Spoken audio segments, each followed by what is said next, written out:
तो कृपया मुझे बतावें। तो कहने का तात्पर्य है कि राम ने शरीर लिया, उसको भी सीता के वियोग में जंगल में जाकर रोना पड़ा। परब्रह्म थे, परमात्मा थे, साक्षात ब्रह्म का अवतार थे। अब यहाँ पर प्रश्न आता कि राम व्यवहार में सीता के पति हैं, इसके शरीर के स्तर पर सीता के वो पति हैं,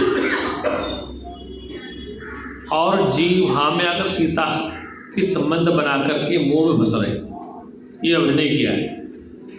और वैसे राम किसी के पुत्र भी हैं, दशरथ के पुत्र हैं, सीता के पति और पुरुषोत्तम भी हैं। अर्थात चैतन्य परमात्मा वो साक्षात है, लेकिन जब वो देह में है तो देह में रहने के कारण वो किसी के पति हैं, किसी के भ्राता हैं, किसी के पुत्र हैं, लेकिन जो अपने स्वरूप में हैं तो साक्षात परब्रह्म है। इसलिए व्यवहार में वो रो भी रहे, हंस भी रहे। जैसे जंगल में गीद मर गया, गीद के पंख कट गए तो उसको लेकर रो रहे, और पिता दशरथ मर गए तो उनकी खबर सुनी तो उनको पता ही नहीं चला। ये रामायण का प्रमाण है ना कि पिता दशरथ मृत्यु को प्राप्त हो गए तो उनको पता ही नहीं चला, और जंगल में गीद के लिए रो रहे। इधर भगवान कृष्ण को देख लो, वो भी देह लेके आए तो गोपियों की बचाने के लिए द्वारका से दौड़ रहे हैं। क्या कर रहे हैं? उनको बचाने के द्वारका से दौड़ रहे हैं, और द्रौपदी की लाज के लिए भाग रहे हैं।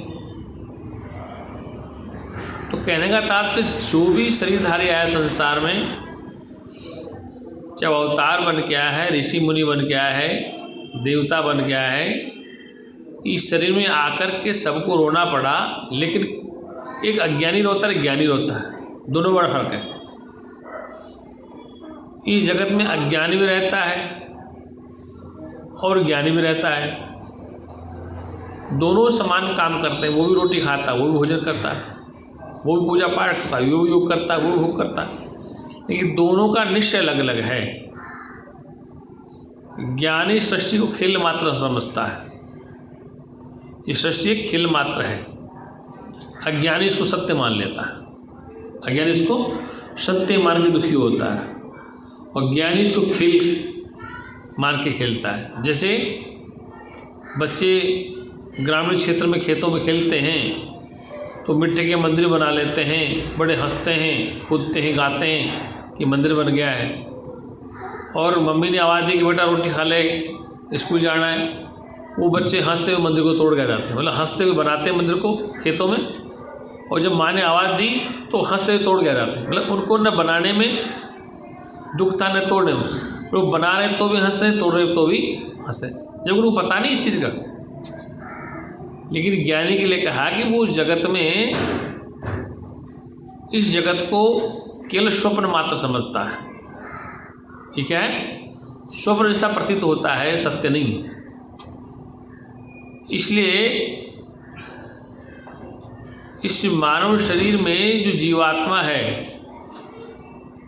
वो तो अविनाशी, जन्मने मरने वाला नहीं है। और शरीर जो पंच तत्वों का बना हुआ है, इसमें आकाश, वायु, अग्नि, जल, मिट्टी, पंच तत्वों से बना शरीर है, और ये जीवात्मा के बगैर चल नहीं सकता। मतलब इसको प्रेरणा देने वाला कौन है? ये आँखें टिमटिमा रही हैं, श्वास आ रहा जा रहा है, भोजन पच रहा है, कान से सुनाई दे रहा है, आँख से दिखाई दे रहा है, नाक से गंध सुगंध आ रहा है, शरीर में रक्त का संचार हो रहा है, और शरीर स्वस्थ है कभी अस्वस्थ है। अगर शरीर में जीवात्मा न, चैतन्य आत्मा न हो तो इस शरीर कोई कीमत नहीं। इसलिए जीवात्मा कौन है? ये जीवात्मा परमात्मा का अभिन्न अंग है। अभिन्न माने एक तो होता भिन्न भिन्न माने अलग अलग, अभिन्न अंग माने उसका टुकड़ा नहीं हो सकता। ईश्वर का कभी खंड खंड नहीं हो सकता, ईश्वर टुकड़ों में नहीं बट सकता, ये वेद का सिद्धांत। ईश्वर इस जगत के कण कण में यत्र तत्र सर्वत्र व्याप्त है। ईशावास्यमिदं सर्वं यच्चिकंताम जगताम जगत तेन तक्तेन भूंजिता माग्रदे कश्यम स्वधनम। कि ईश्वर सृष्टि के कण कण में सर्वत्र व्यापक, और ईश्वर को अपने साथ रखते हुए, अर्थात तो ईश्वर आपसे कभी अलग नहीं हुआ है। संसार के प्रत्येक वस्तु पदार्थ आपके लिए है लेकिन आपके नहीं हो सकते। इस त्याग की भावना से ज्ञानी संसार में रहता है। वस्तु पदार्थ तुम्हारे लिए हैं लेकिन तुम्हारे नहीं हो सकते। तेन तकते भूजिता, त्याग पूर्वक संसार की वस्तु पदार्थ को भोगना है। क्या त्याग है कि वस्तु पदार्थ मेरे लिए हैं लेकिन मेरे पास सदा नहीं सकते। ये शरीर मेरे लिए है लेकिन सदा जमा नहीं रह सकता। ये मकान दुकान सब मेरे लिए लेकिन सदा मेरे साथ नहीं रह सकते। जो 24 घंटे आपके साथ रहता है शरीर, वह भी हर पल हर क्षण बदल रहा है। वह भी आपके आदेश से नहीं चल रहा। कोई भी प्राणी संसार में वृद्ध नहीं होना चाहता। हर प्राणी जवान रहना चाहता है। फिर भी खाने से, पीने से, योग करने से भी इस शरीर की आयु को नहीं बचा सकता। शरीर का जो धर्म है बदलने वाला, बचपन, वृद्धावस्था और बुढ़ापा, तो ये जो बदलने वाला धर्म है इसको कोई भी बचा नहीं सकता। इस शरीर की परिवर्तन अवस्था को अवतार भी नहीं बचा पाए, चाहे भगवान कृष्ण हो, राम हो, बुद्ध हो, महावीर हो, संत हो, कबीर इत्यादि शंकराचार्य। शरीर बना इसलिए इसके निमित्त कुछ कार्य है। शरीर में रहते रहते ही हमें उस सत्य का पता चल जावे जिससे जानने के बाद फिर कुछ जानना शेष नहीं रह जाए। तो उसका फायदा क्या है जानने से? उसका जानने से फायदा यह है कि जीते जी मौज लेना। क्योंकि मृत्यु के बाद किसी ने स्वर्ग नरक नहीं देखा, और जो हमारे पूर्वज कहीं चले गए हैं, पूर्वज तो सभी के चले गए, जो लोग बैठे हैं पूर्वज सभी के चले गए, माता पिता दादा दादी नानी इत्यादि। वो पूर्वज कहाँ हैं? स्वर्ग में हैं या नरक में हैं? कैसी भी गति है? कोई हमारे पास समाचार नहीं, न उससे कोई संबंध है, न उससे कोई चिट्ठी पत्र व्यवहार है, न कोई मोबाइल है। क्योंकि जागृत अवस्था में तो हम सबसे संपर्क कर लेते हैं, चाहे हमारा रिश्तेदार बम्बई है, अमेरिका है, कहीं भी है। इस बच्चे को बिठा दीजिए, कहीं भी है, तो उससे मोबाइल से, टेलीफोन से, इंटरनेट से संपर्क कर लेते हैं। लेकिन वो जो बुजुर्ग चले गए उनका हमसे कोई इंटरनेट नहीं मिलता, कोई इंटरनेट पे खबर नहीं उनकी कहाँ है और कैसी उनकी गति है, क्या स्थिति में है। तो हमें जो चले गए उनकी चिंता मत करो, जो है उसी को ठीक करना। इसलिए स्वर्ग नरक का चक्कर छोड़ो, जो जीवन चल रहा है उसी को स्वर्ग बनाओ। स्वर्ग में जाएंगे नरक में जाएंगे उससे कोई लेन देन। जो अभी जो जीवन हमारे पास वो जो बचा है, सत्तम आयु को 100 वर्ष की आयु बताता है।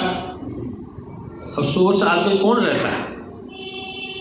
तो बुजुर्ग चले गए, उनको छोड़े। वर्तमान में जो है, जितना शरीर की आयु बची है, वैसे एक पल का पता नहीं, तो मैं तो ये कहूँगा कि जो है उसी में स्वर्ग बना लो, अर्थात उसी को चैन से जी लो। आगे स्वर्ग इकट्ठा करो, नरक में जाने की तैयारी क्यों करते हो? जो है उसी में ठीक रहो, जो है उसी में मौज लो। क्योंकि स्वर्ग से आज तक कोई तो हमारा कोई पत्र व्यवहार हुआ नहीं कि हमारे बुजुर्ग कहाँ है, तुम्हारे दादाजी बड़ी धार्मिक थे, दानी थे, पुण्यात्मा थे, सब थे, और उनकी स्थिति कैसी है स्वर्ग में, कोई जवाब नहीं। तुम्हारे दादाजी नाना नानी बड़े पापी दुरात्मा थे और नरक में क्या करती है, कोई जवाब नहीं अभी तक। तो न तो उनका स्वर्ग करने जो अच्छे काम करने का जवाब है, न बुरे काम करने का जवाब आया अभी तक। इसलिए जो जिस शरीर में तो विद्यमान हो उसी में तुम ठीक रहो। इसलिए हमें इस धरती को, इस समाज को स्वर्ग बनाना है। वेदांत कहता है कि हाजिर है उसी को ठीक करो, वर्तमान में जियो। कृष्ण गीता में कहते हैं वर्तमान की चिंता को पार, भविष्य की और भूत की चिंता करना बेवकूफ का काम। जो वर्तमान उसी को ठीक रखो, और वर्तमान ठीक है तो सारा जीवन ठीक है। इसलिए ये तो बढ़िया है कि शरीर 500-400 वर्ष का हमारा नहीं है, 100 साल भी चल जाए तो बहुत है। कुछ लोग चले गए बुजुर्ग, लेकिन आजकल तो 100 वर्ष बड़ा मुश्किल है जाना। अगर होता 400 वर्ष का, विष्णु पितामह का 250 वर्ष होते तो कितना क्लेश देखना पड़ता। विष्णु पितामह की आयु 250 वर्ष महाभारत ने बताई, तो उन्हें कितना कष्ट देखा। बेटा बेटी मर रहे हैं, पोते मर रहे, रिश्तेदार मर रहे हैं, कितना कष्ट। अधिक आयु से ज़्यादा कष्ट देखना पड़ता। इसलिए विवेकानंद कहते थे कि लंबी आयु जीने के बजाय अच्छी आयु कितनी जी जाए। 100 वर्ष मत जियो आप, हेलो 200 वर्ष जीना है, 100 वर्ष जीना, उससे मतलब नहीं कि आपने कितना अच्छा जिया वो सबसे इम्पोर्टेंट है। कि आपने अपना जीवन कितना अच्छा जिया वो इम्पोर्टेंट है, ज़्यादा जीना नहीं जीना। अगर 50 साल का जीवन हो, विवेकानंद का 38 साल का जीवन था, शंकराचार्य का 32 साल का जीवन था, बुद्ध का 80 साल का जीवन था, कबीर का 125 साल का जीवन था, कृष्ण का 125 साल का जीवन था। तो उससे मतलब नहीं है कितनी जल्दी आपको अपने स्वरूप की अनुभूति हुई और कितने समय तक आप चैन से जी सकते हैं, वो आवश्यक है। 200 वर्ष नहीं, बड़े बड़े साइंटिस्ट ज़्यादा उम्र नहीं जीते। इसलिए हमें दीर्घ आयु की बजाय आयु छोटी हो, लेकिन जितनी आयु हो आनंद से बीत जाए। जितनी उम्र हो वो हमारे चैन से, शांति से, आनंद से बीते, तब तो जीवन का फायदा है। और हम बीमार होकर रगड़ खगड़ के 200 वर्ष जीना चाहें, समाज का, घर का सब क्लेश देखते रहें, विष्णु पितामह की तरह। विष्णु पितामह का जीवन कितना है, मैं तो सबसे नरक में विश्व में हाल महाभारत। मतलब वो कहता हस्तिनापुर सुरक्षित रहेगा, हस्तिनापुर को मैं सुरक्षित हाथों में दे के जाऊँगा। इस परिकल्पना से बेचारा शरीर को रोके रखा। सुरक्षित करते करते करते लास्ट में कौन आया, पांडवों का अंतिम राजा कौन था, परीक्षित कौन था। बस अब सुरक्षित हो गया था, तो क्या सुरक्षित रहा। इसलिए सुरक्षित संसार में कुछ नहीं रहने वाला है। अगर आप सुरक्षित है अपने आप में तो सब ठीक। इसलिए लंबा जीवन जीने की अपेक्षा अच्छा जीवन थोड़ा ठीक है। तो सच्चिदानंद भगवान एक मिनट कीर्तन कर लीजिए।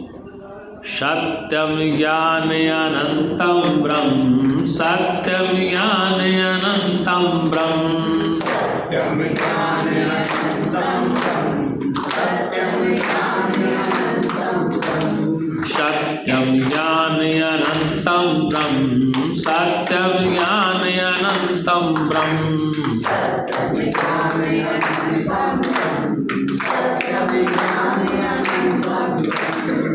सत्यम ज्ञान अनंतम ब्रह्म, सत्यम ज्ञान अनंतम ब्रह्म, सत्यम ज्ञान अनंतम ब्रह्म,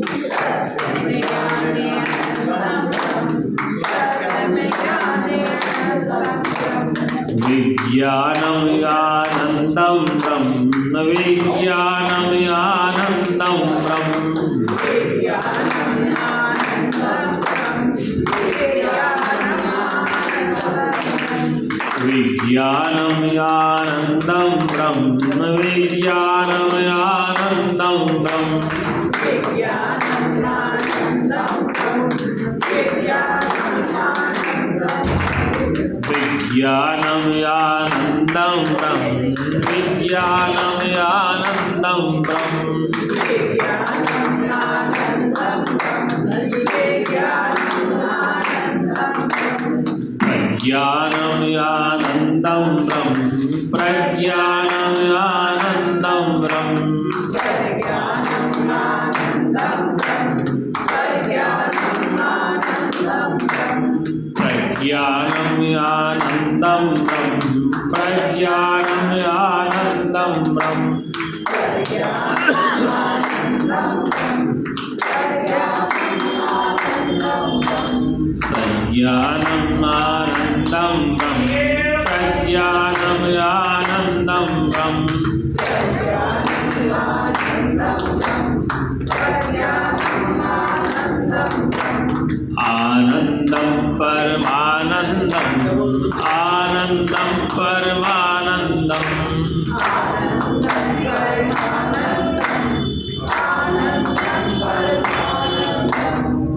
आनंदम परमानंदम, आनंदम परमानंदम, आनंदम परमानंदम, आनंदम परमानंदम, आनंदम परमानंदम। प्रेम सच्चिदानंद भगवान की, सत्य सनातन धर्म की, संत समाज की, हर हर महादेव। आए विषय पे अभी आपको सबको पता है कि प्रयागराज में कुंभ का मेला प्रारंभ होने वाला है।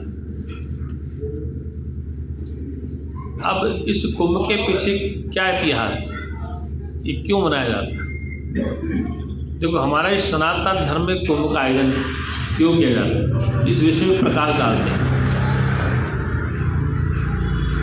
कि संसार का प्रत्येक प्राणी इस संसार के मोह माया में इतना फंसा पड़ा है कि वो सत्य को नहीं जान पा रहा है और बाहर नहीं निकल पाता है। इसीलिए संत महापुरुषों ने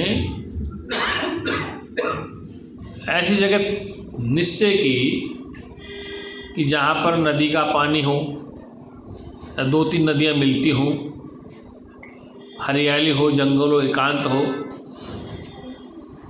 तो वहाँ पर ला कर के इन लोगों को सत्संग कथा सुनाई जाए। तो इस कुंभ के विषय में एक तो पुराणों में चर्चा है, जब समुद्र मंथन हुआ था, क्या हुआ था? समुद्र मंथन हुआ था। अब समुद्र मंथन का मतलब इतने बड़े समुद्र को कैसे हिलाया जाएगा? समुद्र आपके पास तो नहीं है, हिंद महासागर, प्रशांत सागर, अरब सागर, बंगाली खाड़ी और भी लाल सागर, कई समुद्र हैं। उनका सबका मंथन किया जाए, ऐसा क्या है, क्या सिस्टम हमारे पास? तुम्हारे शास्त्र को दिखा दिया कि साहब शेष नाग की रस्सी बनाई गई, क्या बनाए? उसको मंथन किया गया। अब कौन पकड़े तो शेष नाग कहाँ से आएगा? इतना बड़ा वो घुमाने वाला कहाँ से जाएगा? जैसे मठा पेलते ना काम। तो मंथन का आता है तो विचार करना, समुद्र नाम संसार का नाम, किसा नाम? समुद्र मंथन किया तो उसमें 2 चीज़ निकली, विष और अमृत। विष और, इस संसार में अच्छाई बुराई 2 चीज़, विष और अमृत। क्या है? अच्छाई और बुराई, विष और अमृत।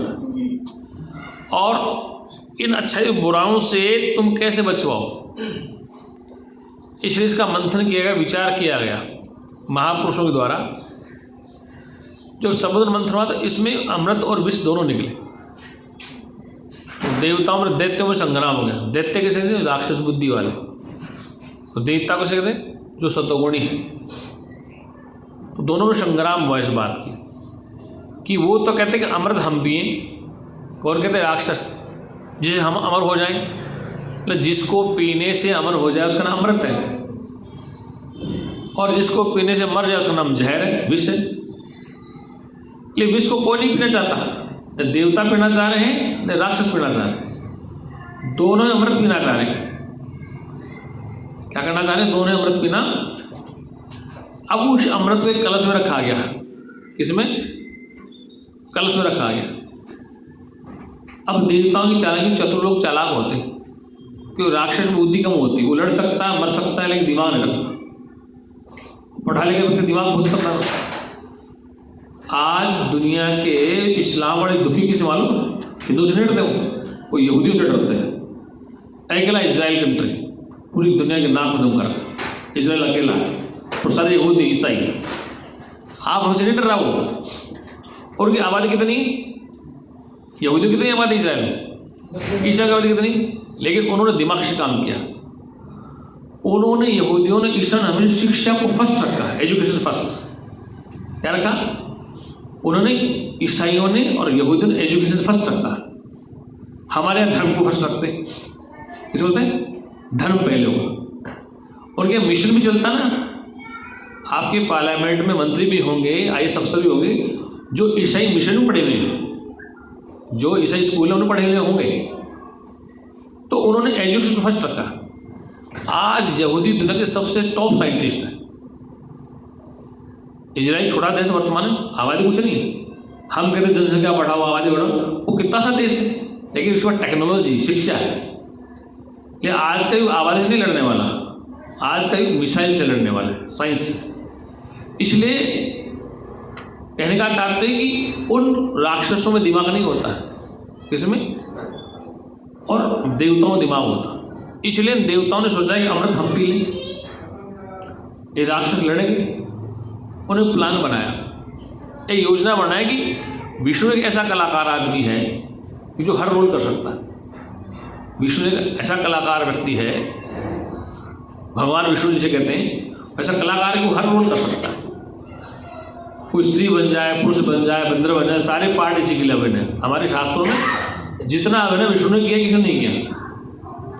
वो क्या बन जाए विष्णु जी, स्त्री बन जाए, बंदर बन जाए, तो जरासंध की पत्नी का हरण करने के लिए विशेष भिक्षु बन जाए। ये प्रमाण है पुराणों। जलंधर की पत्नी का नाम क्या, वृंदा, उसका सत्य तो खत्म करने के लिए विष्णु रूप में वो है, ऐसा प्रमाण है शास्त्रों। जो विष्णु अवतार है वो कर क्या रहे हैं कि वृंदा का सतीत्व भंग करने के लिए विष्णु रूप में चले गए। इधर देवताओं को अमृत पिलाने के लिए वो विष्णु मोहिनी बन गई, और मदिरा पिला रहे राक्षसों। मदिरा किनको पिला रहे, मदिरा राक्षसों को पिला रहे हैं। मदिरा सुरापान, राक्षस पी के बेहोश हो गए तो वो लेके कलश भागे, और विष्णु जी वहाँ से भागे, देवता साथ साथ। अब जब छीना झपटे हुई तो एक बूंद गिरी नासिक में, बम्बई में समुद्र पास में है ना, वहाँ झगड़ा हुआ होगा जैसे प्रमाण कहते हैं। तो एक बूंद गिरी नासिक में, फिर वहाँ से भागे दौड़ करके दूसरी बूंद गिरी हरिद्वार में, उज्जैन में, और इलाहाबाद प्रयागराज। तो ये 4 बूंदें गिरी उस समुद्र मंथन से, उस कलश में से 4 बूंदें गिरी, जहाँ पर ये कुंभ का आयोजन किया जाता है। इसके इतिहास ऐसे विचार करें, ये तो देवताओं का संग्राम था। और संग्राम विश्व जहाँ जहाँ अमृत की बूंदें जहाँ जहाँ गिरी वहाँ कुंभ का किया गया।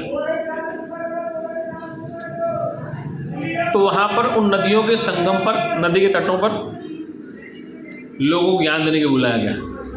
हमारे शंकराचार्य के मत है, शंकराचार्य भगवान कहते हैं कि कुंभ में जितने जो अविद्यावान लोग हैं उन सबको नदी तालाबों के किनारे बुलाया जाए, क्योंकि भागवत में लिखा है कि कथा कहाँ होनी चाहिए, जहाँ पर नदी का प्रवाह हो, हरियाली हो, एकांत हो।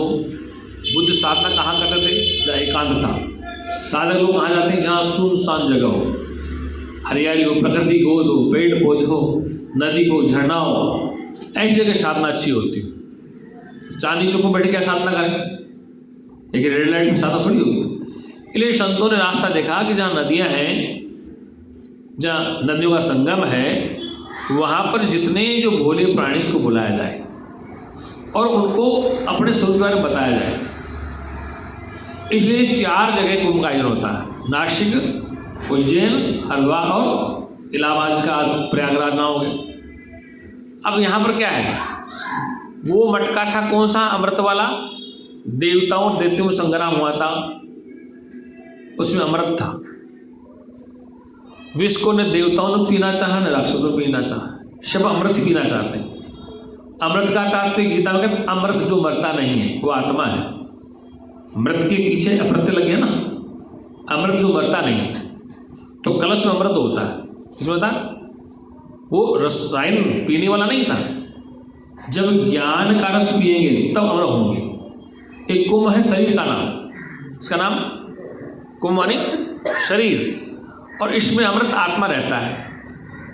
उसका बोध कराने के लिए ही नदियों पर, तालाबों पर, सागर के किनारे पर संतों ने इन मेलों का आयोजन किया, जिससे गृहस्थी लोग घर से बाहर रहेंगे कुछ दिन के लिए, 10-5 दिन घर से, परिवार से थोड़ा मुंह हटेगा, तो कुछ दिन के लिए नदी संगम रहेंगे, स्नान करेंगे, वहाँ पर शास्त्रों की वाणी सुनेंगे, तो उसके सुनने से इनके जीवन में कुछ बदलाव आएगा।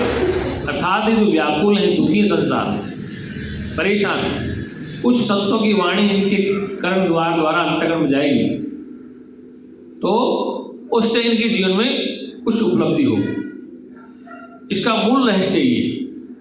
फिर हमारे शास्त्रों में जो कर्म, उपासना और ज्ञान 3 मार्ग जो बताए, तो हर कुंभ मेले में आपको देखो, आप तीनों मार्ग के संन्यासी मिलेंगे आप। कोई दंड पहन रहा है, कोई धूणी तप रहा है, कोई मंत्र सिद्धि कर रहा है, कोई आयुर्वेद कर रहा है, कोई योग सिखा रहा है, कोई वेदांत बोल रहा है, कोई कथा कर रहा है। और जिस जिसको जो अच्छा लगे, बाजार में आप चले गए, आप देखिए नागाओं कैसे रहते सर्दी में, तो वहीं दृश्य दिखने लगे। कोई साहब तलवार और डंगा नच रहा, वहीं खड़े हो गए। कोई कुछ कर्तव्य दिखा रहा है, कोई जादू दिखा रहा है, कोई टोना दिखा रहा है, कोई सिद्धि दिखा रहा है, कोई अपना आयुर्वेद का प्रचार कर रहा है, कोई कथा कर रहा है, वो कोई मेरे जैसा बैठा 10-5 लोगों को बैठे वेदांत सुना रहा है, वहाँ भीड़ नहीं होती। तो वो अपनी अपनी इच्छा के अनुसार दुकान ढूंढ लेते। नहीं, ये कुंभ के अंदर आते हैं, पहाड़ों में रहते हैं, ऐसा कहते शास्त्र लोग, ठीक है ना। वो होता है कि कुंभ में काफ़ी सन्यासियों को सनातन की परंपरा है कि इस प्रचार में लोग आ नहीं रहे हैं। क्या नहीं आ रहे? इस प्रचार में लोग कम आ रहे हैं। जैसे हम आपसे कहें कि एक हमें पढ़ा लिखा बच्चा दे दो, 8-10 क्लास, आप दे दो, कोई नहीं दोगे, क्योंकि पाल के देना बड़ा मुश्किल है। क्योंकि धर्म प्रचार के लिए, सनातन के प्रचार के लिए सन्यासी का पढ़ा लिखा होना अति आवश्यक है। बहुत लगाने से काम चलेगा। जब किसी विद्वान से शास्त्रार्थ हो तो विद्वान चाहिए वहाँ पढ़ा लिखा, शंकराचार्य जैसा चाहिए। क्या चाहिए? वहाँ भभूति वाले नहीं चलेंगे, भभूति सेना हमारी, भभूति लगाने वाले तो ये सेना है, लड़ने बढ़ने वाली है। कहीं दंगा होता ना तो चलो इनको भेजो आगे मारपीट के लिए, तो उनको भेज दिया जाएगा। जैसे शिवसेना है, बजरंग दल है, हिंदू दल है, RSS है, चलो दंगा कराओ, ऐसी हमारी सेना है। लेकिन जहाँ शास्त्रार्थ होगा, तर्क वितर्क होगा, वहाँ तो विद्वान पढ़ा लिखा चाहिए, शास्त्र का ज्ञान का। तो ये नागाओं की सेना है। हरिद्वार में जो दंगे होते हैं हिंदू मुसलमान के, तो काफ़ी नागा कटे थे और इन्होंने खूब उनको मारा था दूसरे मुसलमानों। ये तो सैनिक हैं। ये क्या है? सैनिक हमारे। इसलिए इस सनातन के प्रचार के लिए भी हमें सैनिक चाहिए। क्या चाहिए?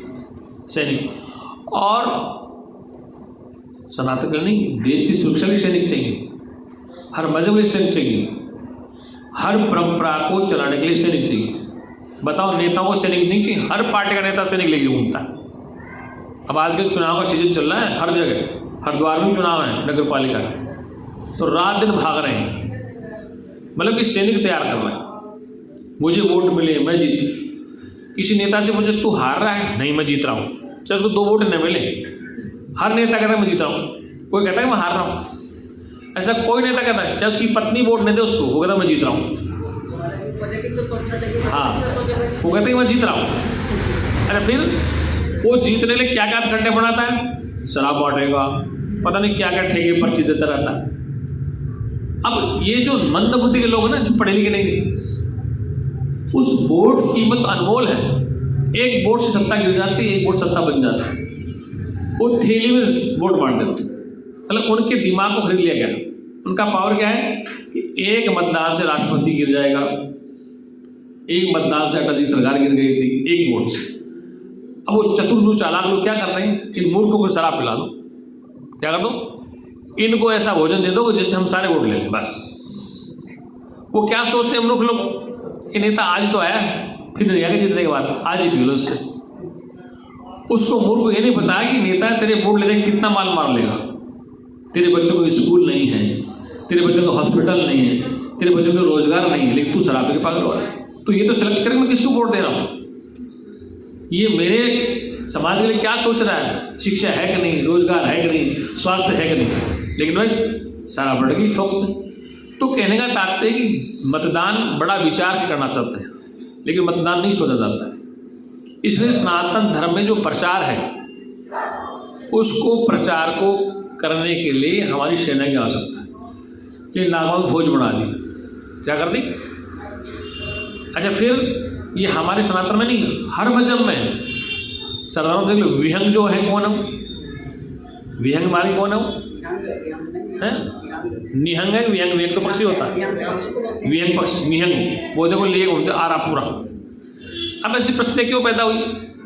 उनको लाइसेंस है सरकार की तरफ से, कृपान, गंगा है, पगड़ी और वो आ रहा, सब उनके 5 हथियार मान्यता है। क्योंकि जैसी परिस्थितियाँ बनी वो फिर वैसा बनना पड़ा। इसलिए वो निहंग जो आज भी जहाँ कूद जाए वाले पुलिस भी डर जाते हैं उनसे, क्यों? उनको बना इसलिए गया। निहंगों का जो छावनी होती है उसमें पुलिस फौज नहीं घुसती जल्दी से, वो भी डरते हैं उससे। क्यों? एक निहंग आ गया घोड़ा लेके तलवार, तो सारे फौजी भागे भाई, तो कितने हुए, क्योंकि वो तो मरने के लिए पैदा हुआ है, उसको तो जिहाद के लिए लाया गया, आज़ादी के लिए लाया गया। तुम लड़ोगे धर्म के लिए। जिहाद एक उर्दू शब्द है, हम आज़ादी की बात करते हैं, हम जिहाद उनके लिए, लेकिन हम क्या करते हैं? हम भी तो जिहादी हैं, हम भी तो सेना तैयार करने के खिलाफ लड़ने बढ़ने के लिए। तो हर मजहब करता है, चाहे वो हिंदू है, चाहे मुसलमान है, चाहे ईसाई है, चाहे कैथोलिक है, सब अपनी रक्षा करते हैं, अपनी रक्षा करते हैं। और अपनी रक्षा क्या करते हैं? अपनी रक्षा अपने सिद्धांतों से करना चाहते हैं। हर मजहब कहता है कि मेरा सिद्धांत सबसे श्रेष्ठ है। सनातनी कहते हैं कि हमारा सिद्धांत सबसे श्रेष्ठ है। क्या कहते हैं? हमारा सिद्धांत सबसे श्रेष्ठ, हम प्राचीन है, सबसे प्राचीन है, अच्छी बात है, सबसे प्राचीन है। और उधर ईसाई कहते हम सबसे श्रेष्ठ हैं। आपके यहाँ से बुद्ध निकला, बुद्ध कहता मैं सर्वश्रेष्ठ हूँ। तो कहने का तात्पर्य कि कुछ कुछ परंपराएं तोड़ ली आपस में, कुछ कुछ परंपराएं हमने आपस में तोड़ ली, बांट ली, उससे हम हमारी परंपराओं को श्रेष्ठ मानते। जैसे राधा स्वामी निरंकारी अभी जो नहीं है, 1.5 साल का पीरियड का, ज़्यादा पीरियड नहीं है, तो उन्होंने अपनी सेना बना ली। प्रश्न आता है कि हमारे सनातन के शंकराचार्य बैठे बैठे क्या कर रहे थे? सनातन तो प्राचीन है ना। विचार करो आप सब वेदांती कि जगत गुरु बड़े बैठे हैं, उनके सामने मजहब अलग अलग बन के क्यों बैठे थे? वो क्या कारण था? अलग अलग क्यों मर गए? इस बात पर गुरु जी भी कहा करते कि हमने कहा स्वरूपानंद से कि भाई हमें तुम अपना आशीर्वाद दो, 1 घंटा बोले तो हम सबको इकट्ठा कर देंगे, लेकिन सुने कौन? उसको उस बात को सुनने के लिए शंकराचार्य का जिगर चाहिए, उस बात को सुनने के लिए शंकराचार्य को दिल चाहिए, जो गुरुजी कहना चाहते थे। गुरुजी वही बात कहना जो बुद्ध कहना चाहता था।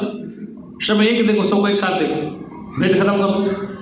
एक तालाब में सब पानी पिए, भेड़िया, कुत्ता, बिल्ली, शेर पी। ये बात शंकराचार्य स्वीकार नहीं कर सकते, आज नहीं कर रहे, आज भी शंकराचार्य स्वीकार नहीं कर रहे हैं। इसलिए हमारे लोग टूटते चले गए, वो अलग अलग भाग गए। आज ईसाई क्यों बन रहे? समस्या क्या आ रही? बौद्धिस्ट क्यों बन रहे? ये भाग क्यों रहे? इसके कारण को हम ठीक करने का कार्य को ठीक करने चले, कारण को हमें ठीक करना चाहिए। वो सच्चिदानंद भगवान की कारण क्या है? अविद्या, असमानता, समरसता नहीं, इसके कारण ये है। उस कारण को शंकराचार्य ठीक करने का चाहते हैं। कोई जगत को शंकराचार्य आज नेशनल चैनल पे बोल दे कि भारत में जो रहने वाले सनातनी लोग हैं, जो भारत में, एक सेंटेंस का वाक्य ज़्यादा नहीं, कोई शंकराचार्य बोल दे टीवी पे आके कि भारत में जितने जो सनातनी लोग रह रहे हैं सब इक्वल हैं, समान है, कोई छोटा बड़ा नहीं, खत्म, झगड़ा खत्म। क्या कहते हैं राज्यपाल? एक बात कहते हैं कि भारत में जो पैदा हुआ है, किसी व्यवस्था में है, किसी वर्ण में हो, सब एक है, कोई छोटा बड़ा नहीं। शंकराचार्य कुछ बोल रहा है, राजदास कुछ बोल रहा है, तो ये क्या है? मतलब समस्या तो हम पैदा करते हैं। एक बात कहनी चाहिए, डंके की चोट कहा कर मैदान में, ये सब बराबर है, कोई छोटा बड़ा, खत्म कहानी बात। कोई ईसाई नहीं बनेगा, कोई बौद्ध नहीं बनेगा, कोई इस्लाम नहीं बनेगा, सब एक साथ लड़ेंगे झंडे की जगह। लेकिन कहने की समस्या है कि सनातन का जो सबसे बड़ा परिणाम जो आ रहा है इसका कारण है कि हम समानता में नहीं गिरे। वेद क्या कहता है? एको आत्मा सर्वात्मा में विद्यमान है। एक ही आत्मा समस्त प्राणियों में रहता है। क्या रहता है? समस्त एक ही है। उसी आकाश वह अग्नि से आप सबके शरीर बने। शंकराचार्य भगवान ने जब शास्त्रार्थ कर लिया, विद्वान बन गए, तो स्नान करके काशी में गंगा से बाहर निकले। क्या निकले? गंगा से बाहर निकले। तो दंड स्वामी तो स्वामी एक जमादार झाड़ू मारा था। एक जमादार झाड़ू मारा था। उन्होंने कहा है हटो यहाँ से, हटो तुम, हमें अछूत कर दोगे तुम। कौन कह रहा है? शंकराचार्य की हम दंडी स्वामी पवित्र हैं, हटो यहाँ से। उन्होंने कहा महाराज मैं कहाँ हट के जाऊँगा? जिस जमीन पर तुम खड़े वहाँ तो मैं भी खड़ा हूँ, जिस आकाश में तुम खड़े वहाँ भी खड़ा हूँ। ये हवा मुझे छू के ला रही है आप तक, ये हवा को रोक दो। ये सूर्य रोशनी मुझे दे रहा है, इसकी रोशनी बंद करो, आपको रोशनी दे रहा है। इस गंगा जी में कुत्ते बिल्ली भी पानी पीते हैं, सब पीते हैं, तो इसको बंद कर दो बहना। हवा मुझे स्पर्श करके आप तक जा रही है। तो शंकराचार्य ने सोचा ये कौन है? ये तो कोई साक्षात अवतार है, ये मुझे उपदेश दे रहा है, क्योंकि मुझे तो भ्रम तक में श्रेष्ठ हूँ। बोले कहा महाराज अपना स्वरूप दिखा आप कौन? तो ऐसा होता है संक्रम शंकराचार्य के समाधान सूत्र भाष्य कर दो वंदे भगवंतो गुरु कि शंकराचार्य को साक्षात शंकर ही इसका भ्रम तोड़ने के पैदा हुए, प्रकट हुए। तुम काय का अहंकार मर रहे हो? तुम कहाँ भेद पैदा कर रहे हो? तुम चले धर्मराज बनने के लिए धर्म ध्वजा पहना रहे हो, धर्म का प्रचार तो ऐसे प्रचार होगा कि जमादार झाड़ू मार लो, झाड़ो यहाँ से, भगा दो उसको। तुम कहाँ खड़े हो? अधिष्ठान किसका? पृथ्वी में मैं खड़ा हूँ, उसी में तुम खड़े हो। वो आकाश रोशनी सूर्य सबको दे, मेरे को दे रहा है। जी गंगा में तुम स्नान करते हो, और जो पशु पक्षी पानी पीते हैं, और जो हवा मुझे छू के जाए वो आप तक स्पर्श कर रही है। तो तुम कहाँ बचोगे? जाओ ऐसी जगह ढूंढो जहाँ पर तुम्हें हवा न मिले मेरी वाली, ये आकाश की रोशनी न सूरज की रोशनी मिले, ये जल न मिले पीने को, ये पृथ्वी ना मिले। जाओ कहाँ जाओ? शंकराचार्य होश ठिकाने आ गया। तो उस समय भी आज के 1200 वर्ष पहले ये घटना हो चुकी है, और फिर इस घटना को वापस में देखा जा रहा है। इसलिए सनातन खतरे में है। सनातन अपने विचारों से खतरे में है, कोई नुकसान दूसरा नहीं दे रहा। घर को लगा दिया घर के चिरागों ने, स्थिति ये हो रही। हम ही लोग लड़ रहे हैं आपस में, हम आपस संगठित नहीं है कि हम अपनी गलतियों को स्वीकार करना ही नहीं चाह रहे। इसलिए हम सनातन के विखंडवाद हैं। वो सच्चिदानंद भगवान, इसलिए कि कुंभ का आयोजन का मतलब क्या? कुंभ कहते हैं मटके को, किसे कहते हैं? और मटका शरीर है, उसमें अमृत रहता है। अमृत माने आत्मा। गीता में भगवान ने आत्मा सबके अमृत कहा है। न जायते न मरते, नहीं आत्मा जन्मता है न मरता है, न करोते न लिप्यते, नहीं करता है न लिप्त होता। वो जो आत्मा है उसका बोध इस शरीर में होगा। किसमें होगा? इसलिए उसका बोध करवाने के लिए, उस अमृत आत्मा का बोध करवाने के लिए ही ये कुंभ का आयोजन किया जाता है। और हमारा जो वेद का सिद्धांत है उसमें 3 मार्ग है, कर्म मार्ग, उपासना मार्ग और ज्ञान मार्ग। तीनों मार्ग अपनी अपनी जगह ठीक है। क्या है? कर्म के बगैर आपका जीवन निर्वाह नहीं होगा, उपासना साधन में आपका ध्यान केंद्रित नहीं होगा, व्यवस्था नहीं होगी, और ज्ञान के बगैर मुक्ति नहीं होगी। ये 3 मार्ग क्यों बताए? कि परंपरा से जब गुरुकुल में जाते हैं तो बच्चों को कर्मकांड सिखाते हैं, योग सिखाते हैं, साधना सिखाते हैं, मंत्र जाप सिखाते हैं, पूजा पाठ सिखाते हैं। तो दोनों मार्ग अंत में उसको ज्ञान दिया जाता है, वेदांत अंत में बताया जाता है। इसलिए तीनों मार्ग अपनी जगह है, कर्म का भी, उपासना का भी और ज्ञान मार्ग। तो 3 मार्ग है। जिसका जैसा बोध है, जिसका समझ है, उसी बात से स्वीकार कर लेता है कि मुझे कर्म में जाना है, कि मुझे ज्ञान मार्ग करना है। लेकिन कर्म के बगैर, उपासना के बगैर आप ज्ञान मार्ग में प्रवेश नहीं कर पाओगे, क्योंकि यदि प्रवेश कर पाओगे तो फिर समझ नहीं पाओगे।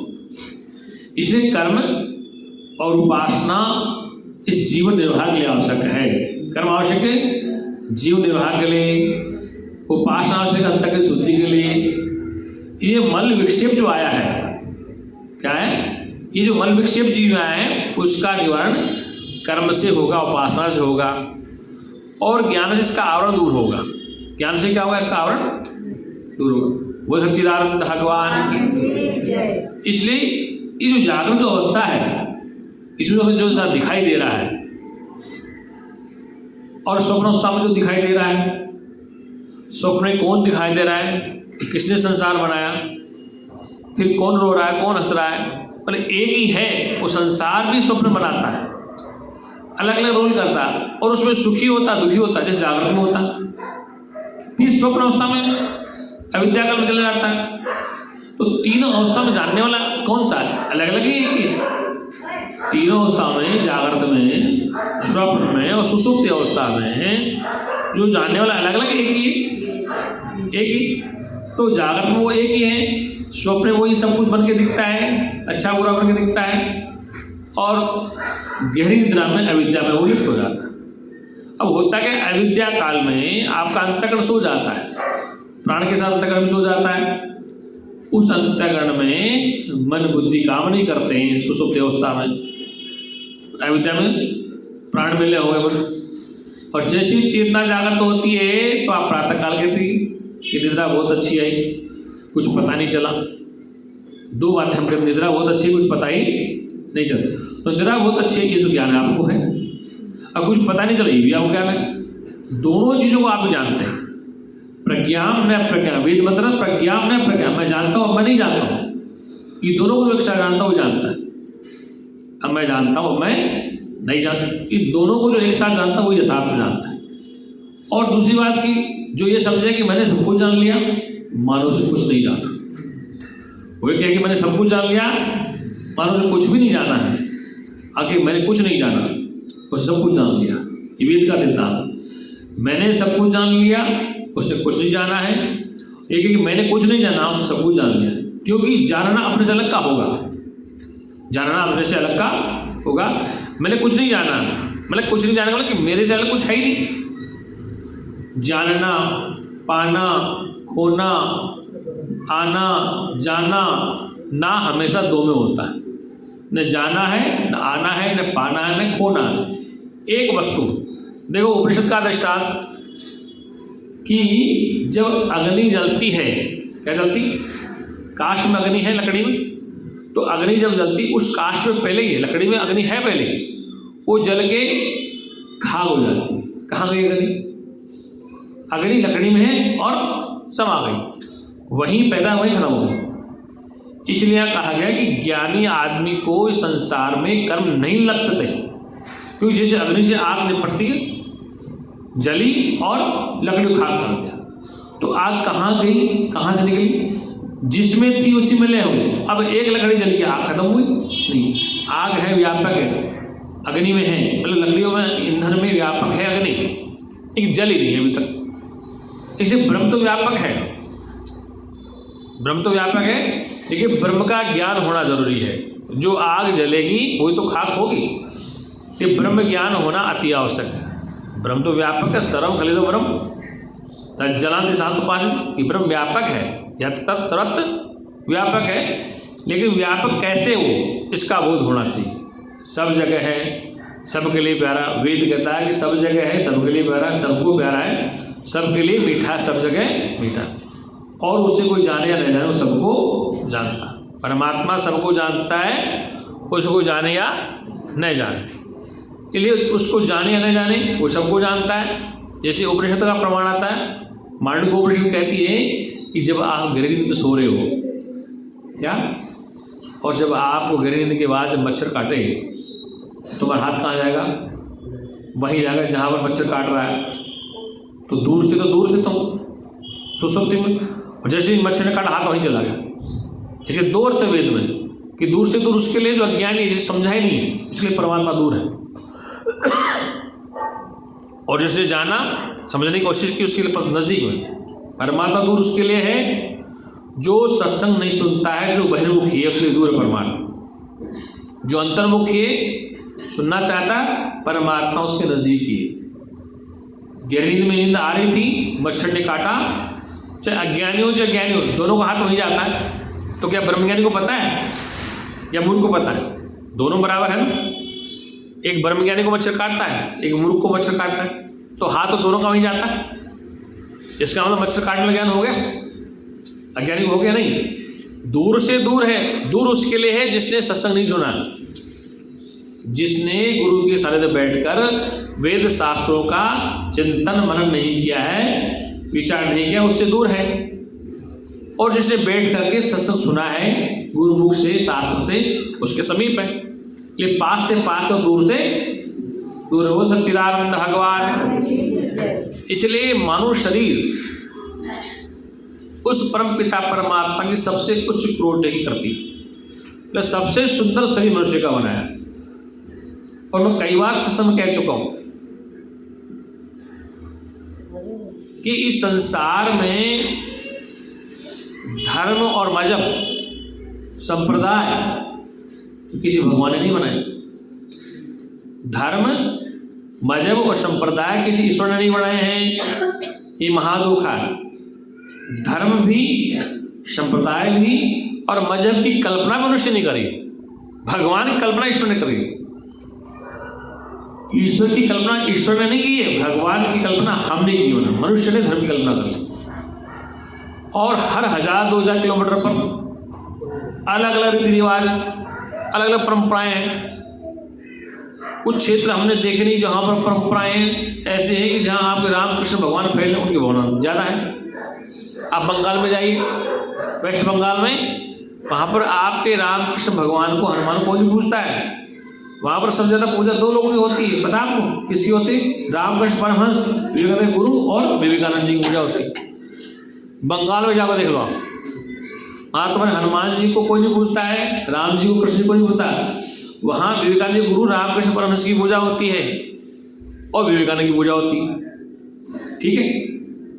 और आइए इधर पंजाब में चले जाइए, आपके किसी गुरुद्वारे में रामकृष्ण की मूर्ति नहीं मिलेगी आपको, क्योंकि मिलेगी गुरुओं की मूर्ति मिलेगी, फोटो या उनकी वाणी। गुरुद्वारा पंजाब में और पाकिस्तान से लेके जहाँ तक गुरु नानक, वहाँ तक किसी गुरुद्वारे में आपको आपके राम जी की, हनुमान जी की, देवी देवता की फोटो नहीं मिलेगी। किसकी फोटो? क्या सबसे पहले गुरु नानक की वाणी। मतलब अब उस गुरु वाणी में क्या है? उस संतों की वाणी है, उसमें गुरु रविदास की वाणी है, गुरु कबीर की वाणी है, गुरु नानक की वाणी, अनेक संतों की वाणी है। ग्रंथ है ना, तो उन्होंने ग्रंथ वाणी बोला, वो वाणी को ग्रंथों में कहा जो शब्द थे उनके।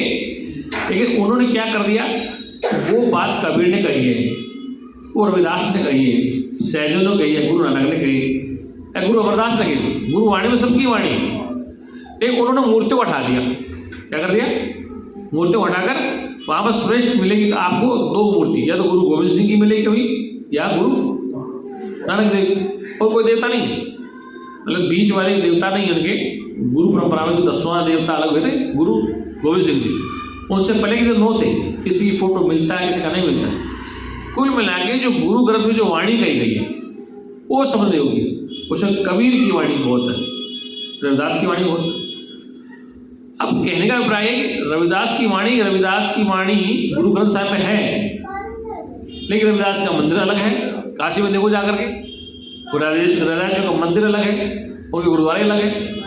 मतलब वाणी उनकी ले ली, गुरुद्वारा उनका अलग ही। तो ये मानव की जो प्रकृति है हमारे यहाँ नहीं, पूरी दुनिया में, ये बड़ी विडंबना है।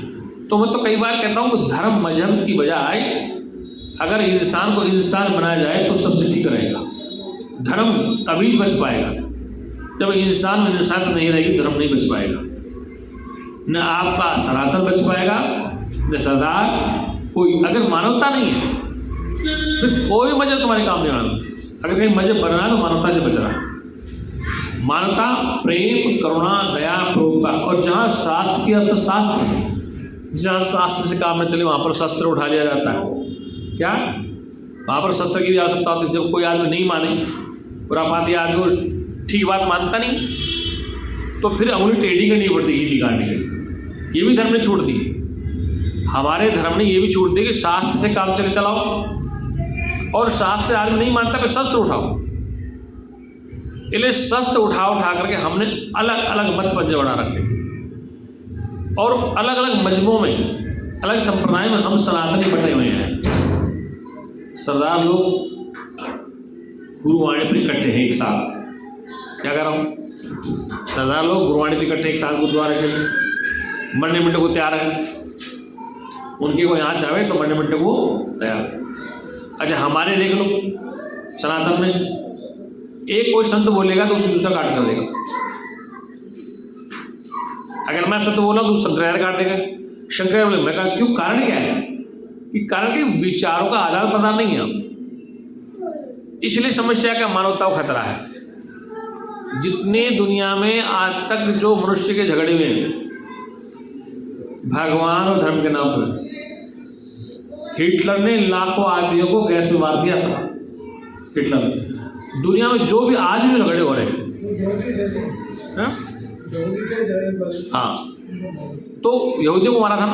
तो मेरा कहने का तात्पर्य कि जितने ये संप्रदाय के झगड़े हैं वो मनुष्य के खतरा है, चाहे कजाकिस्तान है, अफगानिस्तान है, यरूशलेम है, सीरिया, सब बर्बाद हो, मतलब कट्टरता में सब बर्बाद आपस में। जहाँ कट्टरता आएगी ना वहाँ पर मानवता खतरे में। तो यहूदियों को मारा है हिटलर के ज़माने में, और अनेक समस्याएं संसार में होती आई। इसलिए ये जब तक मनुष्य रहेगा शरीर में, ये अपने अपने पंथ मजहब अलग अलग चलाएगा और उन्हीं को मान्यता मान के झगड़ता रहेगा। अगर इन सारे मजहबों को त्याग दिया जाए, एक मजहब हो क्या कि केवल मनुष्य श्रेष्ठ बना दिया जाए, आपस में प्यार से रहे, करुणा से रहे, तो मनुष्य श्रेष्ठ है। जब मनुष्य श्रेष्ठ है तुम्हारा मंदिर भी बचेगा, तुम्हारा गुरुद्वारा बचेगा और तुम्हारे स्कूल विद्यालय सब बचेंगे। अगर मानवता नहीं है तो विद्यालय विश्वविद्यालय बहुत जलाए गए। पहले इतिहास गवाह है, यहाँ पर विदेशी आते बहुत पढ़ने आते थे। नालंदा विश्वविद्यालय, तक्षशिला विश्वविद्यालय, इतने विश्वविद्यालय फेमस थे, उनकी लाइब्रेरी को जलाया गया तो 6-6 महीने तक तो उनकी आग जलती रही। इसे रहस्य कौन खोले, जो बोले कुंदा खोले तो गड़े घंटे उसे गले। अगर मैं बोल दूँ अभी चैनल पे तो फिर लोग मुझसे लड़ने आ जाएंगे, ये आप क्या करें सनातन धर्म का प्रचार। क्योंकि रहस्य विद्यालय किसने जलाए, शिक्षण संस्थाएं तबाह किसने की। क्योंकि अगर किसी से दुश्मनी करनी है तो उस बच्चे को शिक्षा से अलग कर दो, बस खत्म कहानी। किसी मजहब को, किसी देश को बर्बाद करना तो शिक्षा हटा दो उसको, वो आवारा हो जाएगा। किसी घर को, किसी देश को बर्बाद करना तो शिक्षा से हटा दो उसको। मूर्ति पूजा, पाखंड, सीरिया सरियम लगा दो शरीयत में, वो पढ़ेगा ही नहीं आदमी, उनकी सोच नहीं बदलेगी। पढ़े लिखे आदमी की सोच अलग होती है और मूर्ख की सोच ऐसी नहीं होती। जो मूर्ख होता है उसकी सोच नहीं होती। इसलिए अगर किसी समाज को बिल्कुल पिछड़ा लाना है तो उसको शिक्षा से वंचित कर दो, बस पढ़ाई लिखाई से दूर कर दो। तो उसको शास्त्र पढ़ाओ, ना वेद पढ़ाओ, ना गाय, कुछ भी मत पढ़ाओ, वो क्या होगा, गंवार भेड़ चढ़ने हो जाएगा। और उसको जैसा पढ़ाओ वैसे करते जाए। जैसे मदरसों में पढ़ाते हैं लोग, उनको बस घर में लाए जाते वो पढ़ाए जा रहे, क्या पढ़ा रहे, क्या अर्थ है, कुछ नहीं पता। इसलिए शिक्षा श्रेष्ठ होगी तो आपका धर्म मजहब बचेगा। शिक्षित होना बहुत जरूरी है। 1000 मूर्खों से बेहतर ज्ञानी ठीक रहता है। अगर आप 1000 मूर्खों की भीड़ है तो किसी काम के नहीं हो, कुछ समय के लिए तबाह कर सकती है। एक ज्ञानी को बचा लिया आपने तो लाखों की कीमत पा लिया। वो सच्चिदानंद भगवान की। तो कहने का तात्पर्य है कि हमारा जो सनातन धर्म है वो विभिन्न संप्रदायों में, विभिन्न धर्म विधाराओं में बह रहा है। वो विभिन्न संप्रदाय आपस में अगर प्यार प्रेम से रहें तो कोई समस्या नहीं। अभी तो कुंभ प्रारंभ हो रहा है, जब अखाड़ों का शाही स्नान हो ना तो कितने लठ बजेंगे हमारे लोगों में, देखना जाकर। अब उनसे पूछे संतों से कि तुम धर्म गुरु हो, संसार को उपदेश, मीडिया लाइव चल रहा है, क्या चल रहा है, मीडिया तुम्हें देख रहा है, तुम स्नान के लिए लड़ रहे हो, एक जगह बैठ के फैसला कर लो। मतलब कि मीडिया भी इस बात को उठाता है कि धर्म प्रचार कर रहे हैं, ये नहाने के लिए क्यों लड़ रहे हैं, पहले हम नहाएंगे, पहले हम नहाएंगे। मतलब पहले नहाने से क्या तुम मुक्ति जल्दी पालोगे, तो ये भी तो ब्लाइंड फेथ है। अगर मैं कहूँ तो फिर मुझसे लोग लड़ेंगे, क्या आप ऐसा करें, अरे गंगा जी में स्नान करना है, 1 घंटा बाद आधा घंटा नहीं, पहले हम मिल और उसके लिए तलवार निकालें, क्योंकि मूर्खों की फौज इकट्ठी कर रखी, विद्वान उसका यूज करते हैं। ये बात मैं सच कह रहा हूँ, झूठ मत बोल। आप लाइव चैनल देखना, इलाहाबाद जाके देखना, प्रयागराज में जाके देखना, स्नान के लिए झगड़ रहे लोग। मतलब कि उस स्नान से को मोक्ष मिलेगा, उसी दिन मिल जाएगा। बोले उसी घड़ी उसी पल मिल जाएगा, तो फिर वेदांत खड़ा हो गया हमारा। फिर तो शंकराचार्य का सिद्धांत ही खत्म हो गया। ज्ञानी नाम अग्रगण्यम, ज्ञानी सबसे अग्रणी है। हनुमान जी के लिए कहा कि ज्ञानी नाम अग्रगण्यम, हनुमान जी ज्ञानी में सबसे आगे। तो फिर स्नान करने में मुक्ति होने वाली फिर वेद शास्त्र क्यों पढ़ते हो, क्यों पढ़ाते हो? कि स्नान से ही तुम्हारी मुक्ति हो जाएगी ये आज ही, तो फिर मूर्ख में हमारे क्या फर्क रहेगा? मैं गलत कर रहा हूँ राजबाग? पहले ये अखाड़ा जाएगा फिर तो ये क्या है? हमको लगता है मेरा कहने का तात्पर्य है कि स्नान के लिए भी विवाद, तो इसका मतलब फिर सनातन कहाँ टिकेगा? और मीडिया विदेश का वेदांत कई बार आप बाहर का मीडिया में तो दिखाता नहीं कि देखो ये क्या हो रहा है, मेलों में क्या हो रहा है। हमारे यहाँ तो हर मीडिया आ जाएगा, लेकिन जहाँ उनकी चलती है ना मक्का मदीना, वहाँ मीडिया नहीं दिखता है। अब की बात थोड़ा सा हम कट्टर हो गए, यहाँ गैर हिंदू कोई नहीं आएगा तो बड़ा हाउल्ला हो रहा है, पार्टी पक्ष ले रही है, वो भी ले रही है, क्या कारण है? अरे भाई उनके यहाँ कौन जाता है? मक्का मदीना में क्या हम जा सकते हैं? क्या हमारा मीडिया जा सकता है? तो उनको एक बार नो एंट्री कर दी तो कितने पार्टी वाले भाग रहे। अब उनसे पूछो हम भी वहाँ जाए मक्का मदीना में, हमारा प्रवेश खड़ा हुआ, मतलब हम भी जाएंगे वहाँ पर। तो फिर प्रोहिबिटेड एरिया वो तो जैसे आर्मी नहीं होती, निषेध। इसलिए हमारा धर्म लचीला है। इसलिए कहने का तात्पर्य है कि सनातन धर्म में बहुत लचीलापन है, कट्टरता नहीं है। लचीलापन दुखदायी होता है कई बार, और अधिक कट्टरता भी दुखदायी। इसलिए अधिक वीणा के तार न खींचो जिसे सुर देना बंद कर दे, और अधिक वीणा के तार ढीले बंद से सुर देना भी बंद कर दे। वो सच्चिदानंद भगवान। इसलिए सत्य सनातन धर्म का परमात्मा यत्र तत्र सर्वत्र व्यापक होने के नाते वो आपको प्रथम प्राप्त है। उस प्राप्ति की प्राप्ति करनी है, अर्थात जो आपके पास है उसी की भूल हो गई, बस उस भूल को सुधार लो, बस हो गया भजन। ये आज की आदत नहीं, पूरी आदत है। कई जन्मों से भूल चुके हम, क्या कई जन्मों से भूल चुके हैं, पता कितने जन्मों से यात्रा करते करते इस मनुष्य नहीं पाए, और ये मौका मिला है। और इस शरीर में आकर यदि हमने अपने मूल को नहीं समझा तो सबसे बड़ी भूल होगी। वेद कहता है, उपनिषद कहती कि इस जन्म में यदि आपने अपने ईश्वर को नहीं जाना, अपने आत्मा का बोध नहीं किया, तो सबसे बड़ी महान हानि है, बहुत बड़ी क्षति हो जाएगी। चाहे आप पूंजीपति हो सकते हैं, अधिकारी हो सकते हैं, धनवान हो सकते हैं, कुलवान हो सकते हैं, लेकिन यदि अपने को नहीं जाना तो कुलवान होना, धनवान होना भी आपको दुख ही देगा। दुख का कारण क्या? अविद्या, अज्ञान है। जिसने अपने को नहीं जाना वो चाहे कितना ही पूंजीपति है, चाहे कितना धनवान कुलवान है, वो शांत नहीं हो सकता। ये ब्रह्म ज्ञान आपको शांति देता है, ये धन व्यवस्था नहीं देता है। धन कुलवाने में सबसे बड़ा आपको शांति का संदेश ब्रह्म ज्ञान देता है। अर्थात होश, कॉन्शियसनेस आप में आनी चाहिए कि हम कैसे जिए। यदि होश नहीं है, बेहोशी में जीवन जीने से बड़ा कष्ट है। इसलिए होश में जीवन जीने के लिए बहु काल करो सतंगा। ये प्रकृति 3 गुणों से बनी हुई है, सतोगुण, रजोगुण और तमोगुण। हमारे शरीर में तीनों गुण हैं। विद्यमान प्रकृति बनी जब 3 गुणों से, शरीर में 3 गुण हैं। हम हर पल हर क्षण सतोगुण में नहीं रह सकते, हम 24 घंटे सतोगुण में नहीं रह सकते। अब कई संस्थाएं टेंडर चला रहे हैं आजकल, क्या चला रहे? पॉजिटिव सोचो, पॉजिटिव सोचो, पॉजिटिव सोचो। 1 घंटा चिल्लाएंगे पॉजिटिव सोचो, पॉजिटिव सोचो, चलो सोच लिया। और जैसे इनका प्रवचन पूरा आता है, बोल रजोगुण में आ जाती सारी महिलाएं, तमोगुण में आ जाती, फिर क्या करो? रोक लो इनको। मैं ये कहना चाह रहा हूँ कि आपके शरीर में 3 गुण हैं, वो देवताओं को भी, ऋषि मुनि को भी, सबके। प्रकृति में जब 3 गुण हैं तो उसे को बच नहीं पाया। और मैं कहूँ तुम शांति बनाए रखो, शांति बनाए रखो, प्रसाद शांति से लो। आज तक शांति से लिया प्रसाद? 22-23 साल लगे शांति से, लाइन से प्रसाद लो, लाइन से प्रसाद लो, शांति बनाए रखो। वो प्रसाद लेके नहीं जाएगा, ये बेटे खाएगा, माने आज तक बात। मैंने कहा कि शांति से बैठो, लाइन से प्रसाद लो, शांति से बैठे खाओ प्रसाद, को घर ले जाकर पहले यही बेटे खाएगा। ये कहा ना? मैंने नहीं कहा, मैं कहा नहीं कहा, तो क्या आपने मेरी बात मानी? अरे सबने कुछ तो नहीं मानी होगी, अब कुछ तो आना ही बंद कर दिया। जब से भंडारा मैंने बंद कर दिया और आना बंद कर दिया, इससे आप लक्ष्य भंडारा है, सत्संग नहीं है। तो मेरा कहने का तात्पर्य है कि मैं आपको कुछ समय रोक सकता हूँ, शांति, और सीढ़ी पे उतरते ही क्रांति हो जाती है। चप्पल जूतों के लिए लड़ेंगे, मेरी चप्पल दबा दी, मेरा सोल दबा दिया, मेरे को पानी कम दिया, मेरे को सब्जी कम दी, तो ये क्या है? ये आप गुणों से बच नहीं पाते।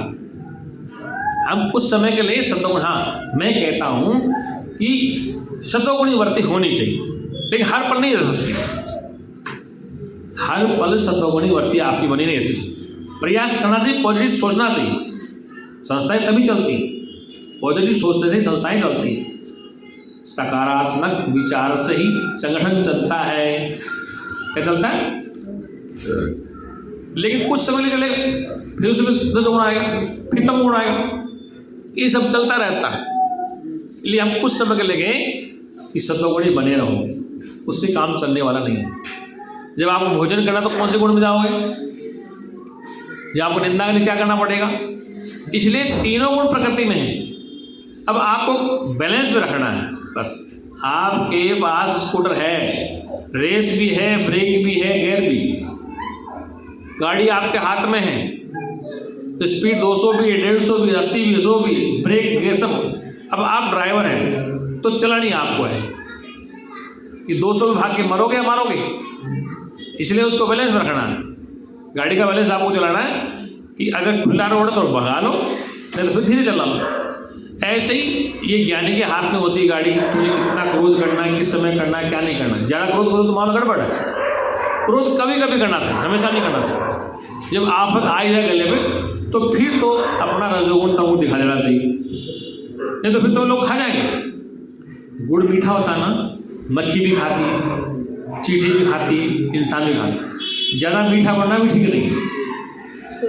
नमक पे कोई चीटा नहीं आता, जल्दी से आता है। नमक की थैली में चीटी देखी आती, क्यों नहीं आती? मतलब गुड़ पे सब चीटा मक्खन है, नमक पे कुछ नहीं घुसता। एक थोड़ा थोड़ा कभी नमकीन असर दिखा देना चाहिए प्रकृति के साथ। बोल सच्चिदानंद भगवान। तो यार पानी हर जगह बदल पानी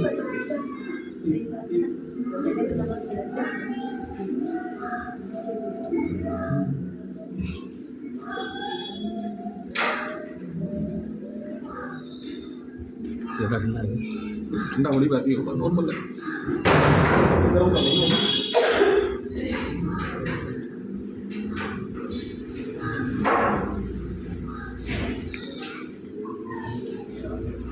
इसलिए आपकी प्रकृति को आप अपने नियंत्रण में रख सकते हैं। इसलिए स्वरूप का बोध होने के बाद संसार में आपको पॉजिटिव रहना है। अपने आत्मा का साक्षात्कार होने के बाद आपको सामाजिक व्यवस्था में पॉजिटिव ही रहना है। क्या करना? सकारात्मक विचार से रहना है, लड़ना झगड़ना नहीं। घर हो, बाहर हो, कहीं हो, पॉजिटिविटी जीवन आपको शांति देता है। लेकिन इतने पॉजिटिव मत हो जाना गुड़ की तरह कि सब खा जाए आपको। लेकिन कभी कभी आपको तमोगुण में आना पड़ता है व्यवस्था बनाए रखने के लिए। अगर सास बिल्कुल पॉजिटिव रहे तो बहुत साल से हम देख लेते कि हाँ सास भी कुछ बोलती नहीं तो बहू अपना तमोगुण दिखा देती है, और यदि बहू से तमोगुण बैठी है तो फिर सास तमोगुण दिखाती है। इसलिए दोनों का बैलेंस बना रहना चाहिए। जैसे गाड़ी में ना रेस और ब्रेक क्लिच, इसलिए गाड़ी आपको चलानी है, किस समय आपको क्या करना है। ये अधिक सीधापन भी दुख का कारण होता है। टेढ़ापन सबसे बड़ा खतरा है, फिर आप किसी से नहीं बनेंगे। टेढ़ापन में आप किसी नहीं बनेंगे। इसलिए सीधा और टेढ़ा दोनों का जो मध्यम रास्ता उसको अपनाना चाहिए। मध्यम मार्ग ये बनो, न ज़्यादा दौड़ो न बिल्कुल आराम करो, मतलब अपने आराम से कछुआ चाल चलते रहो। इसलिए व्यवहार में भी आपको ऐसे रहना। ज़्यादा चिपका भी दुख का कारण, लगाओ अलग हटा दुख का कारण। इसलिए कबीर ने कहा, कबीरा खड़ा बाजार में सबकी मांगे खेर, ना कहो से दोस्ती तो ना कहो से ना दोस्त, ना कहो से न राग है न चिपकाओ न हटाओ, सम अवस्था में रहो। क्योंकि संसार का प्रत्येक प्राणी, इस जगत का प्रत्येक प्राणी संसार में अपना खेल खेलने आया है। और किस प्रकार से खेल खेलेगा, डॉक्टर बनेगा, इंजीनियर बनेगा, वकील बनेगा, टीचर बनेगा, जो कुछ ही बनेगा, लेकिन बनने के बाद भी यदि उसके अंदर सत्संग का प्रभाव नहीं है तो वह व्यक्ति हमेशा दुखी रहेगा। इसलिए दुख की निवृत्ति, प्रमाद की प्राप्ति के लिए हमेशा करना सत्संग का लाभ लेते रहना चाहिए, क्योंकि सत्संग वह ऑक्सीजन है। जब आदमी बीमार होता है ना, अचानक उसको आईसीयू में ले जाया जाता है तो उसको ऑक्सीजन का सिलेंडर दिया जाता है, उसका जीवन बच जाता है। लेकिन सत्संग, जब आपके पास अनेक आपदाएं आ जाएं, अनेक समस्याएं आप पढ़े, क्या पढ़े, अचानक घर में आ जाती हैं, संस्था में आ जाती हैं, परिवार में आ जाती हैं, और वो आती रहती हैं।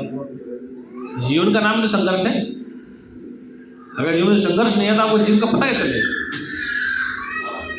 जीवन का दूसरा नाम है संघर्ष, और संघर्ष में वो जीत पाएगा जो सहज है, जो समझदार है। और समझदार नहीं, वो जीवन में संघर्ष नहीं कर पाता।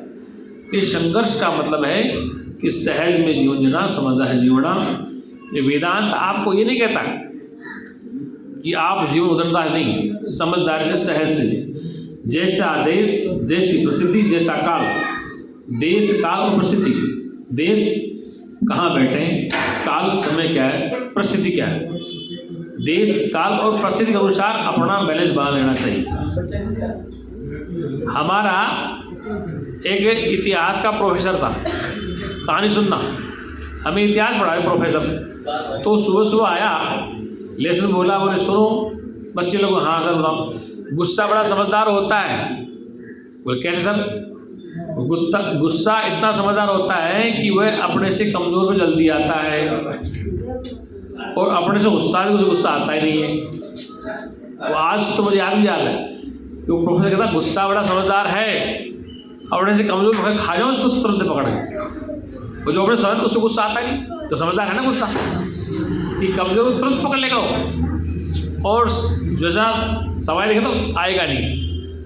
अब उस गुस्से ने बैलेंस बना लिया अपना, कमज़ोर हो तो हावी हो गया, अब कमज़ोर नहीं है तो पकड़ लिया। तो कहने का तात्पर्य को साथ पकड़े। इसलिए अरे पवार साहब शांति से, मैं ये कह रहा हूँ, इसलिए तो गुस्सा समझदार से काम करता है, अपने से कमज़ोर आ जाता है। जैसे रास्ते में चलते हुए दो स्कूटर वाले आपस में किसी बात को टच हो गए तो लड़ने लग गए। अब एक तगड़ा एक छोटा है, तो तगड़े ने देखा कि मैं उसको मार दूंगा। अब वो छोटा समझ गया कि यार अब ज़्यादा पंगा कर तो पीटेगा, तो वो चुप हो गया। समझदारी है ना? तो कहने का समझदारी बहुत जरूरी है। किस समय गुस्सा करना और कहाँ करना, कितनी मात्रा में करना, दवाई कितनी देनी, ये भी ज़्यादा नहीं है तो इसका सिर ही फोड़ दो, ऐसा गुस्सा ठीक नहीं है, मतलब कि आपका काम चल जाए। इसलिए सत्संग आपको गुस्सा, क्रोध, पॉजिटिव सबके लिए बताता है कि किस समय कितना करना है। ये आपका अपना बैलेंस, ये बुद्धि आपकी काम करेगी।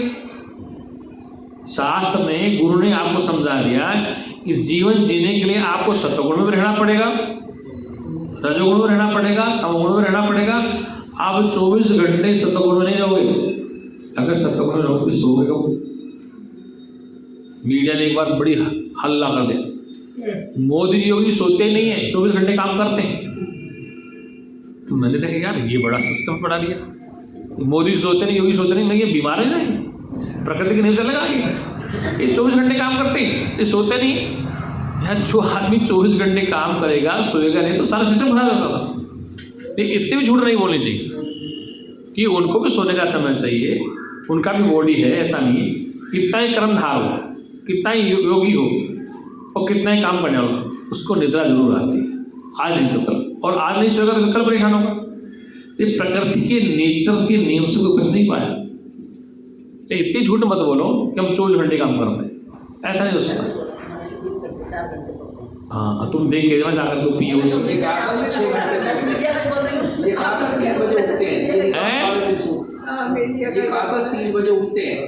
3 बजे तो हमें उठ जाते क्या दिक्कत है?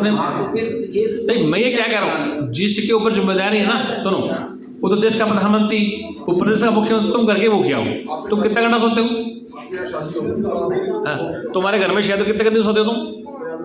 तुम्हारे बच्चे की शादी हुआ बेटी उनकी कितने घंटे सोते हो तुम? 2-2 दिन नींद उड़ जाती। अब जिसकी जिम्मेदारी है उसको उस पद पे बिठाया है तो उसकी जिम्मेदारी वो जानता है। लेकिन डेली थोड़ी होता है ऐसा, कभी कभार हो गया, डेली ऐसा करेंगे। हालांकि 55-60 साल की उम्र में 5 घंटे की नींद बहुत होती है, पर्याप्त 5-4 घंटे की अच्छी नींद प्रॉपर। अगर ज़्यादा तुम नहीं सोओगे 3 घंटे 4 घंटे तो बीमार हो जाओगे। तो एक दिन नहीं सोओगे 2 दिन 3 दिन बीमार हो जाओगे। इसलिए इस शरीर का जो नहीं है उससे चलना पड़ेगा, ठीक है ना। और उस समय आप नहीं चलोगे तो फिर आपका सिर जवाब देगा। तो सच्चिदानंद भगवान की इसलिए कहने का बुराई है कि कर्म करने से थकावट नहीं होती है, आपकी दिनचर्या ठीक है थकावट हो जाती है। अब जैसे मान लो तुम रात को 11 बजे रोटी खाते हो।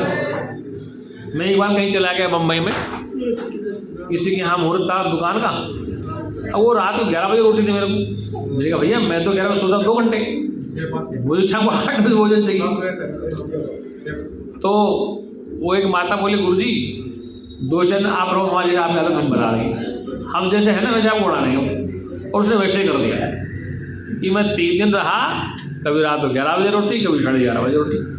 अब चलो मैं 10 बजे खा भी लूँ रोटी या 9 बजे दे भी ले, तो रात को 11 बजे फिर बच्चों खड़ पड़ाएंगे।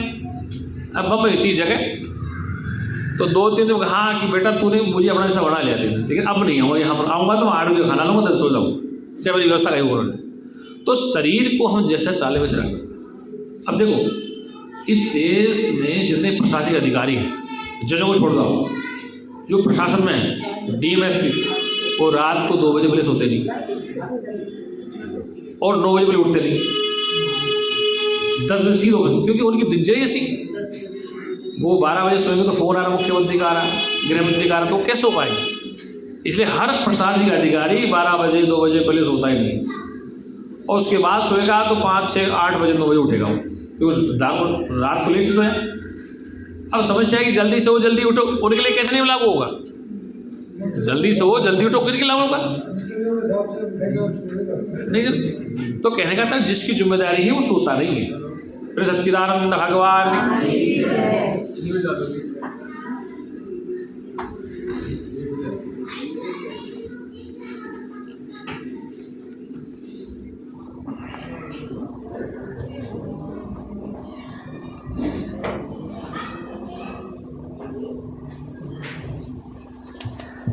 उसको ये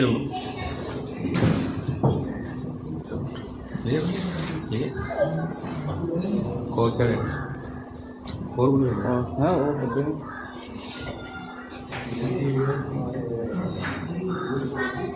बोल सच्चिदानंद भगवान। आज क्या बात है, लोग वहाँ कम हैं, कुंभ मेले में चलेंगे क्या? अच्छा।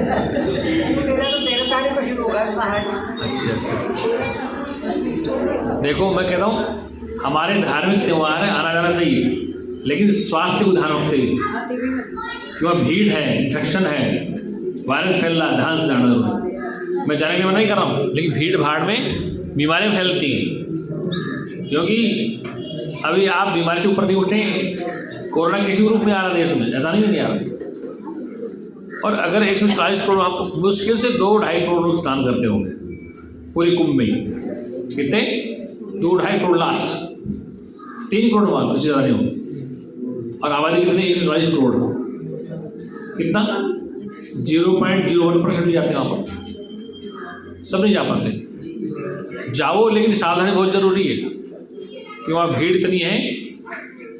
व्यवस्था उधर अच्छी बात है, जाना चाहिए, लेकिन साधन को बचा के, सब शरीर को बचा के। अब तुम्हारे के बीमार हो गए भीड़ भाड़ में, सुविधाएं सब कुछ हैं, लेकिन परेशानी हो जाएगी। जिसकी टेंट में रुकोगे, हमारे वो माता है वो बिना